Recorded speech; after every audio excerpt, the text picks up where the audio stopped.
il est 19 heures. Donc, on va passer à l'ouverture de la séance ordinaire du Conseil municipal du 8 juillet 2025. Je vais demander aux membres présents de se nommer. En commençant à ma droite. Bon, Marie-Ève Boutin, siège 3. Mylène Terrien, siège 5. Et moi-même, Étienne Brunet, le maire. Donc, on va passer au point 2, qui est l'adoption de l'ordre du jour. 2.1, donc l'adoption. J'aurais besoin d'un proposeur. Je propose Mylène Terrien. Est-ce qu'on a une demande de vote? C'est adopté. Point 3, greffe et affaires juridiques. 3.1, procès verbal de la séance ordinaire du 10 juin 2025.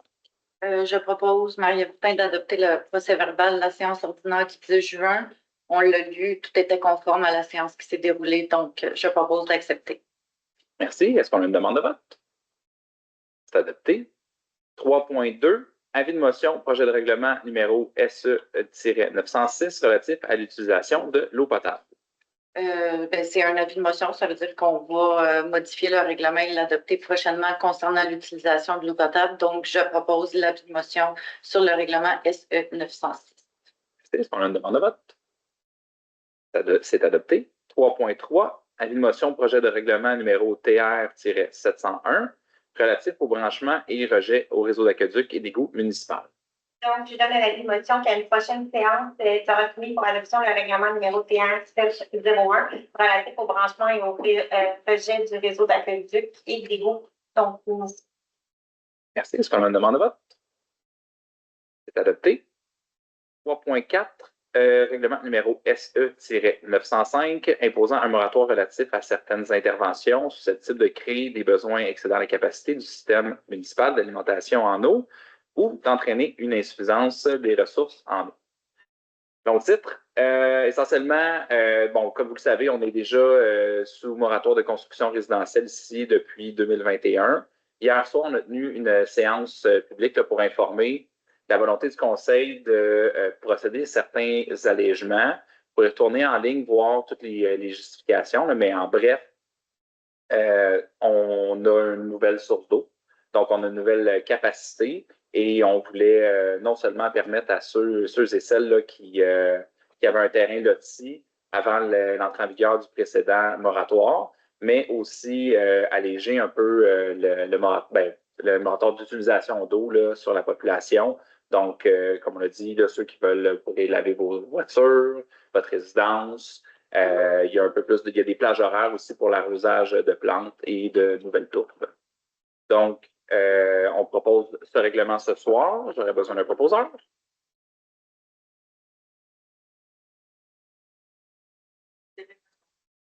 Est-ce qu'on a une demande de vote? C'est adopté. Administration générale, point 4.1, rémunération du personnel électoral des élections générales du 2 novembre 2025. Donc, la loi sur les élections et les répondants remis dans l'administration. Donc, élection avis à tous, mettez dans vos agendas pour le 2 novembre. Donc, il est proposé aujourd'hui d'adopter la rémunération selon le tableau ci-dessous. Donc, je dois nommer les points. J'imagine, président d'élection, 1,5 fois le taux horaire régulier pour chaque heure travaillée en plus de l'horaire normal de travail. Secrétaire d'élection, 1,5 fois le taux horaire régulier pour chaque heure travaillée en plus de l'horaire normal de travail. Scrutateur, 20 et 13 $. Secrétaire du bureau de vote, 19 et 33 $. Préposé à l'information et au maintien de l'ordre, 20 et 13 $, ainsi qu'agent réviseur, 19 et 33 $. Donc, je propose aujourd'hui d'autoriser la présidente sous cette résolution le versement des salaires au personnel électoral. Donc, on arrondit évidemment par tranche de 15 minutes des heures réelles travaillées. Merci. Est-ce qu'on a une demande de vote? C'est adopté. 4.2, fin du lien d'emploi pour le coordonnateur d'aménagement et d'inspection. Donc, M. Poirier nous a remis sa démission le 19 juin dernier. Prend connaissance de ceci, puis on en profite pour remercier M. Poirier pour le travail qu'il a effectué pour notre municipalité et on lui souhaite une bonne continuation. 4.3, dépôt de la liste des employés surnuméraires pour les événements municipaux. Donc, comme on a la difficulté à recruter des bénévoles, Notre administration a eu une brillante idée, là, dans le fond, de créer un programme d'emploi pour nos jeunes. Donc, ce sont des heures de travail là, pour les événements de loisirs.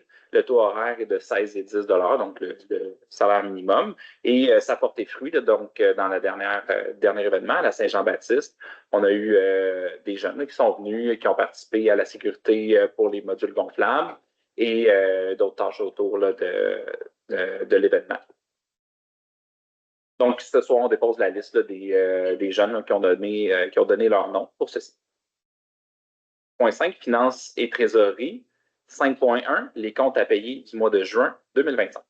Je propose, Marie-Ève, d'adopter les comptes à payer de juin 2025. Comme vous savez, on a encore eu la liste, on l'a examinée. Tout est conforme. Je vais vous donner les montants parce que je ne les connais pas par cœur.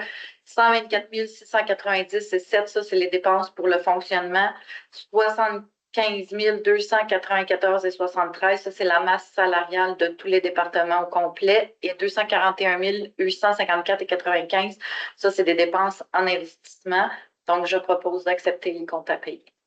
Merci. Est-ce qu'on a une demande de vote? C'est adopté. Point 5.2, dépôt de la programmation numéro 1 de la TEC 2024-2028.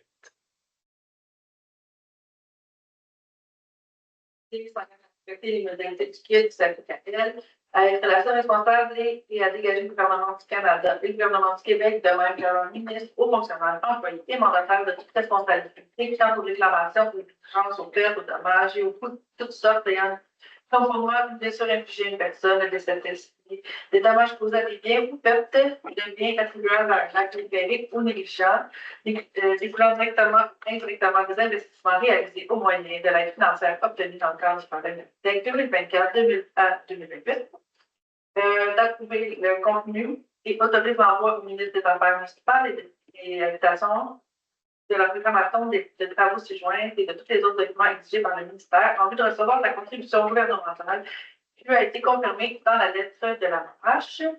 S'engage à déposer annuellement une mise à jour de sa programmation de travaux durant la période du 1er octobre au 15 février effectivement. S'engage à réaliser des investissements autonomes qui lui sont imposés pour l'ensemble des 5 années du programme et s'engage à informer le ministère des Affaires municipales et de l'Habitation et de toute modification qui sera apportée à la programmation de travaux. Merci. 5.3, dépôt d'une demande de subvention au programme PUI. Donc, considérant que la municipalité a pris connaissance du guide relatif aux modalités de versement de contributions gouvernementales dans le cadre du programme d'unité individuelle de traitement de l'eau, donc PUI. La municipalité souhaite bénéficier de ce programme de subvention pour les citoyens qui déposeront une demande d'aide financière dans le cadre du programme de réhabilitation de l'environnement par les mises aux normes des installations techniques des immeubles résidentiels non desservis par les coûts sur les territoires municipaux. Donc, je propose aujourd'hui d'accepter cette demande-là. Donc, on s'engage à respecter les modalités du guide qui s'applique à elle et à son projet. Donc, de autoriser la directrice générale, la greffière trésorière, Mme Isabelle Arfat, à déposer pour et au nom de la municipalité la présente demande au MAMACH, donc au ministère des Affaires municipales et des Habitations. Et s'engage à déposer un suivi de l'avancement des travaux exigés périodiquement. Merci. Peut-être pour bonifier là, dans le fond tout ce grand texte, sachez que dans le fond, c'est une subvention qui est jumelable au crédit d'impôt qui est déjà offert par le gouvernement du Canada de 5 500 pour l'installation et la mise aux normes des fonds septiques. Donc ça vient bonifier advenant le cas où on est retenu là, pour le programme PUI qui n'est pas du tout pour un puits. Dans le fond, ça rajouterait un autre 5 500 pour ceux et celles qui auront fait les travaux là, sur leur résidence. Donc, au final, ça donnerait un crédit total possible de 11 000 pour les citoyens. Donc, on souhaite vraiment avoir ce programme. 5.4, autorisation de dépenses dans le cadre des travaux de raccordement du puits PP4. Donc, considérant que la municipalité le 28 mai 2025 a obtenu un certificat d'autorisation du ministère de l'Environnement et de la lutte au changement climatique des parcs et des fonds pour exploiter le puits PP4, donc finalement le puits un peu plus loin. Considérant que pour ce faire, la municipalité a octroyé un mandat à la firme Technorem, donc par résolution à ce niveau-là, considérant que l'estimé budgétaire par la firme Technorem pour l'achat des pièces et la main-d'œuvre nécessaires raccordement au niveau du puits PP4 encore une fois. Donc, considérant que ces dépenses sont prévues à notre budget, considérant que l'estimé prévoit certaines dépenses qui dépassent le seuil de délégation, donc au niveau de notre directeur général, considérant que le conseil municipal souhaite que le raccordement s'exécute évidemment dans le meilleur délai, je propose aujourd'hui, ainsi que les membres présents, d'approuver les dépenses nécessaires à raccordement au puits PP4. Merci. Est-ce qu'on a une demande de vote? C'est adopté. 5.5, annulation d'intérêt pour le matricule 1117-85-13.75-0000. J'hésitais si j'allais le lire au complet. Je propose, Marie Boutin, d'annuler les intérêts pour ce matricule-là. Je vais faire la fleur de ne pas tout vous répéter. Quand il y a eu le dépôt des rôles, il y a des erreurs informatiques qui se sont glissées, donc le compte de taxe ne s'est pas rendu au bon propriétaire, ce qui a occasionné au nouveau propriétaire des intérêts dus au non-paiement de 4,28 $. Donc, on va annuler les intérêts de 4,28 $. Merci. Est-ce qu'on a une demande de vote? Non, Oui, c'était exactement ça. Parfait. C'est adopté. Sécurité publique, point 6.1. Déclaration de compétences en protection contre les incendies de la MRC des Jardins de Napierville. Donc, il y a un projet là, de régionalisation qui se passe autour de la table de la MRC. C'est un projet qui intègre les municipalités de Saint-Rémy, Saint-Michel, Sherrington, Sainte-Clotilde, Saint-Édouard et Napierville et Saint-Cyprien. Donc, nous, on ne s'est pas présenté là, à cette table de discussion pour plusieurs raisons, mais entre autres parce que, dans le fond, on avait on était sous l'impression, en fait, je crois que ça s'est validé, qu'il fallait signer un chèque en blanc essentiellement à la MRC. Donc, comme ce n'est pas le souhait qu'on avait et que quoique je ne crois pas que personne ici soit contre l'idée de créer une régionalisation en incendie. Je pense qu'on veut juste le faire avec les chiffres à jour, avec une décision éclairée et dans une orientation qui est bénéfique pour la population. On présente ce soir, dans le fond, le choix qu'on fait, c'est de ne pas rejoindre la régie de la MRC des Jardins de Napierville. Donc, j'aurais besoin d'un proposeur. je propose. Qu'on a une demande de vote? Non. C'est adopté. Travaux publics, 7.1, publication d'appel d'offres sur le service d'appel d'offres public pour les contrats de déneigement des routes de la municipalité pour la saison 2025-2026 à 2028-2029, comptant 2 années optionnelles. Donc, concernant que le contrat de déneigement des routes de la municipalité est venu à l'échéance le 30 avril dernier, considérant que la municipalité doit procéder à un nouvel appel d'offres, évidemment, pour l'organisation des travaux de déneigement des saisons à venir, considérant que l'estimé des travaux pour chaque année, conformément au dernier appel d'offres pour ce service, constitue une dépense supérieure au seuil d'éducation au niveau des appels d'offres publics. On souhaite lancer un appel d'offres au système électronique SEAO au gouvernement du Québec. Donc, considérant afin qu'un entrepreneur soit retenu pour l'organisation des travaux. Donc, je propose d'autoriser la directrice générale à procéder au lancement des appels d'offres publics et d'établir le contrat soit adjugé au plus bas soumissionnaire à ce niveau-là selon le Code municipal du Québec. Parfait, merci. Est-ce qu'on a une demande de vote? C'est adopté. 7.2, achat de silhouettes de signalisation. Plusieurs citoyens ont soulevé des enjeux de vitesse et de circulation routière dangereuse dans les villes de la municipalité. Nous souhaitons, en tant que conseil, intervenir et améliorer la sécurité sur les tronçons suivants. Sur la rue principale à l'intersection de Saint-Marc, sur la route Édouard VII à l'intersection de Longpin, sur la rue des Forgerons à l'intersection des Aubergistes, sur la rue Brière aux alentours du 26 rue Brière. Le conseil souhaite également améliorer la sécurité en zone scolaire et prévoir l'utilisation d'une silhouette mobile à manœuvrer par la brigade. Donc, je, Patricia Vanessa-Lafrenière, propose de procéder à l'achat de 5 silhouettes individuelles flexibles pour un montant total de 3 200 $ plus taxes, conformément au code de route de qualité. Merci. Est-ce qu'on a une demande de vote? Oui. C'est pour les gens qui sont allés se promener à Napierville, il y en a dans le fond à proximité de l'école primaire. Donc, vous allez les voir, c'est à partir de midi, vous allez les voir durant les heures. C'est comme des vrais enfants. Oui. Ça va faire ralentir. Oui. Parfait. Donc, s'il n'y a pas de demande de vote, c'est adopté. 7.3, contrat de service professionnel pour la production d'un plan d'intervention en infrastructure routière locale de niveau 3 sur le territoire de la municipalité. Considérant que le rapport d'inspection de la chaussée des ponceaux de la municipalité a été produit le 5 août 2020, donc il y a plus de 5 ans, considérant la recommandation d'intervention contenue dans ce rapport, dont la majeure partie été réalisée dans les dernières années, donc notamment au niveau des ponceaux.